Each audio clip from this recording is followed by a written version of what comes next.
supaya tidak tersesat, ya supaya tidak tersesat. Di dalam dakwaan itu memang ada kaitannya dengan skincare, ya. Dan di dalam dakwaan, ya kalau mungkin dia nggak pernah baca, saya kasih nanti dakwaannya terkait dengan skincare. Kalau berbicara skincare berarti ada overprice, overclaim dan yang tahu semuanya itu adalah Doktif. Doktif adalah namanya ada di dalam dakwaan sehingga dia mempunyai kewajiban untuk menjelaskan persoalan tersebut karena dia yang mereview, dia yang mengajukan ke laboratorium, dia yang mendapatkan data sehingga dia mempunyai kepentingan untuk menjelaskan. Kalau dikatakan terjadi contempt of court, harus banyak belajar lagi supaya paham tentang contempt of court biar Prof nanti yang menjelaskan. Karena di dalam proses pemeriksaan itu dibawa kendali majelis hakim. Majelis hakim tidak ada masalah, kita debat. Karena debat kita adalah debat hukum di mana seseorang keberatan pada saat fakta-fakta persidangan diungkap tapi dipotong. Soal ini tidak cocok dengan Anda punya selera, Anda punya pertanyaan, dijawab tidak cocok dengan selera Anda bikin kesimpulan. Ini bukan saksi kami, ini adalah saksi Anda. Seperti itulah persoalannya. Jadi soal domain Bang, soal satu lagi domain setelah persidangan, domainnya jaksa tadi. Beda, jadi gini, soal domain jaksa, itu bukan urusan dia. Kalau Nikita sekarang sementara dia lagi duduk santai, dia tidak mau, kenapa harus dipaksa-paksa seperti itu? Ini kan bukan teroris. Bukan pembunuh. Dia santai-santai aja memang Nikita akan lari. Nikita itu terkenal. Nikita tidak mungkin akan lari kemana-mana. Dia istirahat sebentar di meja itu kan masalahnya di mana. Kalau harus dipaksa, harus dipakaikan rompi segala macam. Seperti Nikita ini adalah tahanan teroris itu kan juga nggak masuk akal. Manusia itu juga harus punya adab, punya etika, punya moral, punya kemanusiaan. Ini seorang ibu dipaksa harus pakai rompi dan itu nggak benar.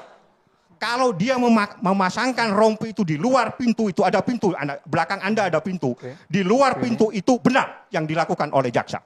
Tapi kalau masih dalam ruangan sidang ini, apa yang dilakukan oleh jaksa itu adalah tidak benar. Karena itu adalah ruangan steril. Baik, saya coba luruskan ini Bang ya. Pada prinsipnya bahwa tentang Dr. Samira itu ditempatkan dalam saksi itu adalah saksi fakta. Tetapi kemudian kalau Bang Fahmi berbicara soal overprice dan kemudian overclaim, itu kan kita berbicara soal saksi ahli. Abang sambil lihat Bang Fahminya boleh Bang? Ya. Jangan saya aja yang dilihatin Bang. Jadi pada prinsipnya begini, saya meluruskan Bang Fahmi. Di dalam Perpres 80 tahun 2017 di pasal 36 dan sampai 40 Badan POM RI itu berhak untuk meng-SK-kan kelompok ahli. Kalau kemudian Bang Fahmi nanti ingin menghadirkan Dr. Samira sebagai saksi ahli, mintakan dulu ke Badan POM sebagai SK saksi ahli. Gunakan mic boleh Bang? Sebentar. Nah artinya jaksa penuntut umum, maksudnya penuntut umum itu menghadirkan Dr. Samira sebagai saksi fakta, bukan sebagai saksi ahli. Itu yang harus saya luruskan. Nah kalau kemudian berbicara overclaim, itu bukan domainnya dari saksi fakta. Tetapi ada ahli yang harus meluruskan itu. Nah kemudian berbicara soal terdakwa Nikita Mirzani tadi abang sampaikan, ya dia kan seorang ibu. Gak akan lari Bang? Dia gak akan lari. Bang, saya mau sampaikan begini, ada azas hukum ya. Equality before the law. Kalau semua terdakwa meminta hal seperti itu, bisa bahaya Bang persidangan kita. Jadi jangan kemudian memposisikan seorang terdakwa Nikita Mirzani karena dia public figure harus mempunyai kekhususan terhadap ini. Tidak. Ya, tidak. Semua harus sama di mata hukum. Ketika setelah selesai persidangan, maka ingat Bang, ya, berarti Undang-Undang Nomor 48 Tahun 2009 selesai, putusan hakim. Di situ berlaku adalah Undang-Undang Nomor 11 Tahun 2021 tentang jaksanya gitu. Domain jaksa harus berperan di situ. Jangan kita melawan konstitusi, kemudian membungkus ini sebagai penegakan hukum. Saya pikir demikian Bang.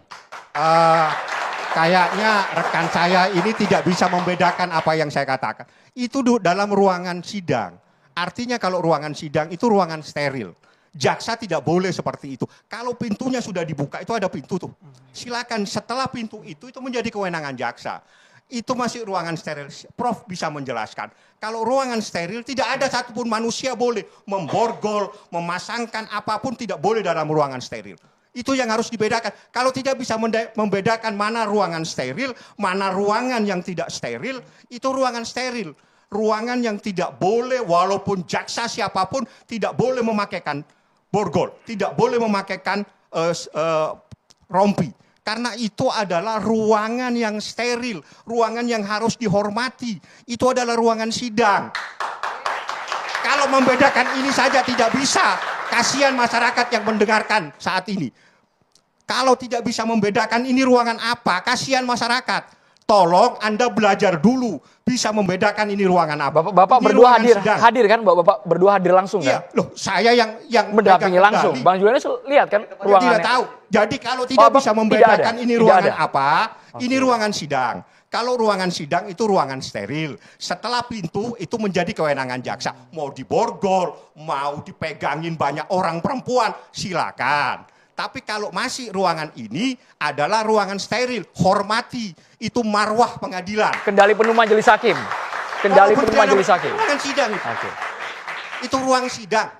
Kalau ruang sidang, hormati. Tidak boleh macam-macam seperti ini.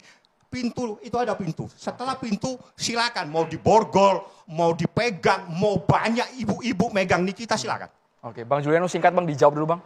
Supaya kita meluruskan publik juga ini mana yang paling tepat dan presisi. Tetap saya kembali kepada soal konstitusi kita Bang ya. Dalam Undang-Undang 48 tahun 2009. Setelah berhentinya persidangan dan majelis hakim menutup itu, maka itu adalah domain jaksa. Dan kemudian jaksa bertanggung jawab terhadap terdakwa. Bagaimanapun ceritanya, jaksa harus bertanggung jawab terhadap terdakwa dan membawa kembali pertahanan. Demikian Bang. Soal domain pun masih belum ketemu nih sepertinya nih. Boleh gunakan mic lagi Bang. Kalau tidak bisa membedakan antara ruangan sidang dan ruangan bukan sidang, tersesat masyarakat, kasihan. Kalau ini ruangan sidang itu. Abang boleh sambil berdiri Bang, tunjukin langsung sini Bang. Kalau ini ruangan sidang, Abang yang hadir langsung ke persidangan boleh. Ada saya. Enggak, Bang Julianus datang nggak ke persidangan? Datang. Pernah lihat ini? Ini ruangan sidang, Oke. tidak ada Ini majelis ya. hakim. Sehingga sini ada saya di saat itu Abang saya dekat ada aja di Bang, musola. aman Bang, ini nggak akan nyetrum Bang. Ya, jadi di sini ini ruangan sidang ini. Oke, ini ruangan sidang. Di sini tidak boleh manusia pun melecehkan ruangan ini, termasuk memborgol, tidak boleh. Tapi kalau sudah ada pintu Nah ini Bang, nunjuk-nunjuk ini bukan melecehkan ini Bang ya?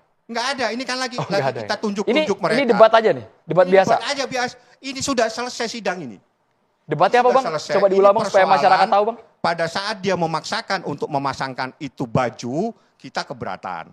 Tolong kalau pasangkan di luar ruangan ini. Ada pintunya sebelah sana. Setelah pintu itu silakan, Anda punya hak. Tapi kalau ini adalah ruangan steril, diborgol tidak boleh, dipakaikan rompi tidak boleh. Karena ini ruangan sidang, itu kan ruangnya majelis hakim itu. Jawaban ini sudah diulang 3 kali, penegasan betul-betul yang... Harus simple Pak, kalau Anda tidak bisa membedakan ruangan, masyarakat tersesat, kasihan nanti. Oke.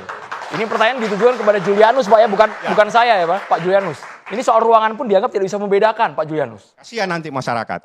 Saya pikir Jangan diulang lagi Bang ya. juga belum membaca tentang Undang-Undang 48 2009. Tentang ini kekuasaan ruangan hakim. saja, nggak pakai undang-undang. Ketika kalau majelis ruangan. hakim telah menutup persidangan, maka inilah menjadi domain jaksa.